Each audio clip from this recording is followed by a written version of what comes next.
What's going on, everybody? This is Zach here with another PGA DFS video coming your way. This weekend we do have the 3M Open going on. Definitely a very weak field, probably the weakest field we've seen since the restart. But another opportunity to make some money, and I actually kind of like my player pool and my lineups the way they're coming out this weekend. So I'm actually pretty excited to see what goes on this weekend.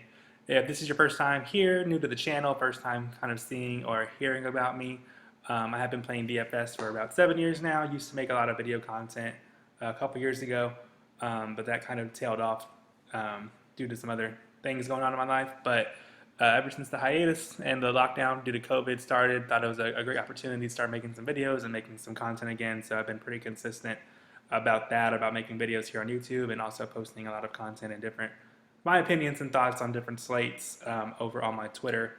That Twitter is at OneShotDFS, spelled O-N-E, shot DFS.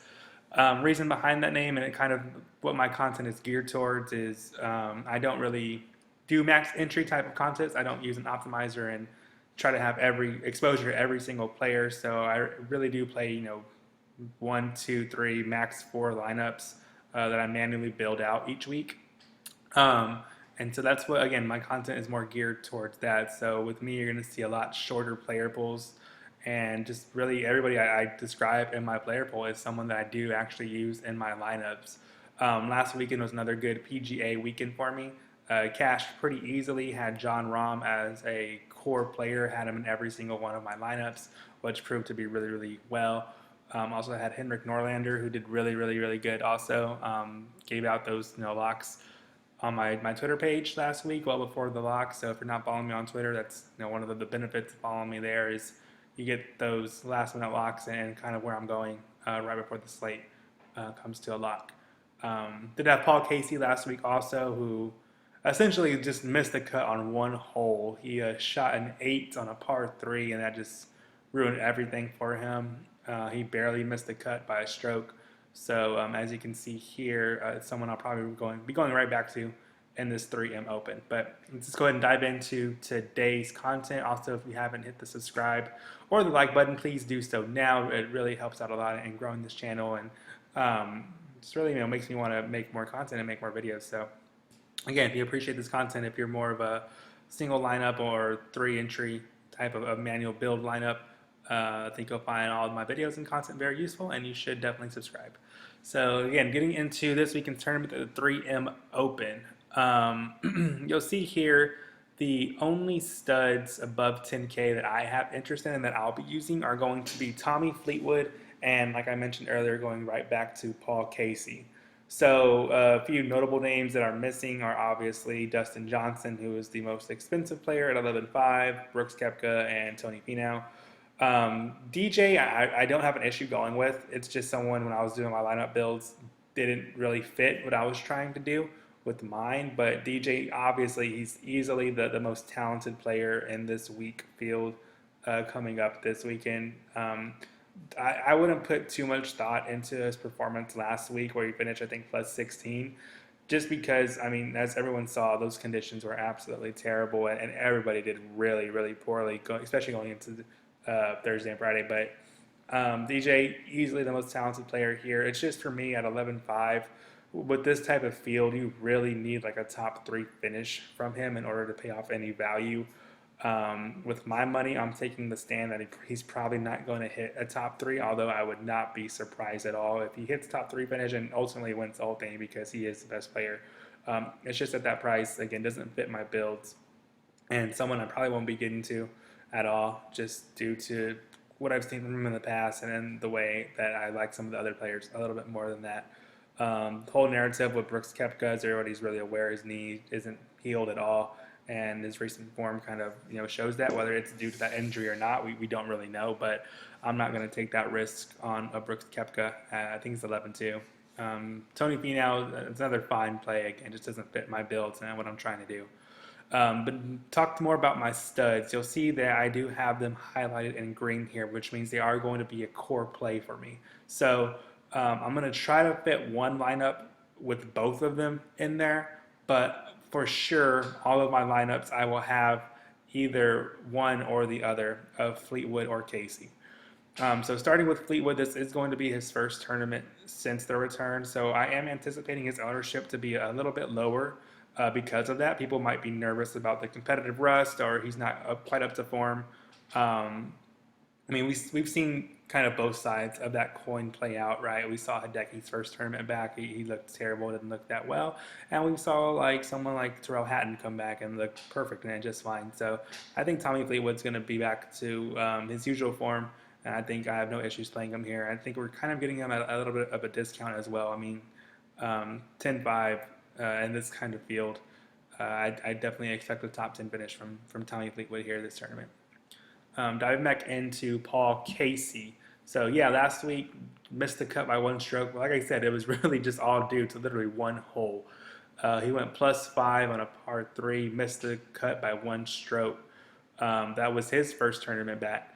So, and again, very, very probably the toughest conditions we'll see all year at that Memorial tournament. But I have no issue going right back to Paul Casey here at 10-1. I think we're also getting him at a little bit of a discount due to the rest of the field.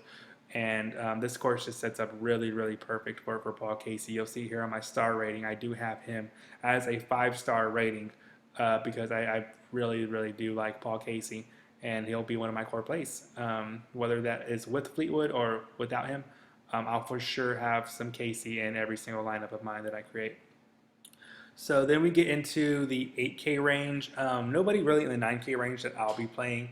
The pricing is definitely inflated for sure due to the lack of talent in this field. But really no one stuck out to me in the 9K range. I think the only player I was considering was at 9K even was Harris English. But due to my lineup builds, I mean, I just didn't have any use for him coming at 9K. So I like the two guys a little bit underneath him, a little bit better. Those being Eric Van Rooyen, EVR, and Doc Redman. So Doc Redman I have a 4.5 rating, EVR I have a 4 rating. This course again just sets up really nicely for both of them, and I will have some exposure to either or depending on how my lineup comes out. But if you're looking for a player in that 8K range to fit your lineups, I'm definitely trying to get one of these two players, as these two are the ones to really stick out to me. They're pretty much the same price, so if that's an issue and you're trying to pick one or the other, I'd probably side with Doc Redman. I think I like him a little bit more than EVR, but that's not to take anything away from EVR, and I'll definitely have both players in some lineups of mine as well. Going down one more into the 7K range. So you'll see here we have another core play for me and someone that will be in every single one of my lineups. I think he's probably my favorite play on the slate. That's going to be Mr. Will Flash Gordon at 7,700. I do have him as a 5-star rating here. I just think he's really too cheap compared to the rest of the players. I would expect Will Gordon to be like kind of in that EVR and Doc Redman range of higher 8K based on the rest of the field. So coming in at 7,700, I think he's a really solid mid-tier pick to help build out your lineups where you're going more of a star and scrubs approach or trying to go of a more balanced approach. I think Will Gordon fits any type of build really perfectly at a 7.7 price tag, and again, someone that I will have in every one of my lineups as a core play for me. At the same price tag, we do have RCB, Rafa Cabrera Bello. I do have him as a 3.5-star rating, just someone that I kind of like in that upper 7K range, along with Will Gordon, but not nearly as much as I like Will Gordon. But if you need, again, someone to fit your lineup approach, RCB can definitely just slide in there. I do like him a little bit, and we'll have him in some of my lineups this weekend as well. Still in this upper 7K range, right underneath them is going to be Dylan Fratelli, the South African. Have him as a 4-star rating. Yeah, this is another guy who I think the course sets up really nicely for his skill set. And we've seen some decent finishes from him throughout the recent tournaments, and someone I think has a good advantage going into this course, and another player I'll just have some exposure to in Dylan Fratelli. Again, out of these three, I definitely prefer Will Gordon. So if you're just choosing one of these upper 7K guys, Will Gordon was for sure be my choice. Then it probably goes Dylan Fratelli, then RCB in that order. But no issues with using any of them if they help your lineup build. So then we get into my two value plays here, and I'll probably actually make these two guys light green feel as well, just based as a core play. So I'll have one or the other one of these guys as a value play. Or if you want to plug both of them in, if you want to go with an extreme, star scrubs approach, maybe this helps you get a Tommy Fleetwood and Paul Casey lineup.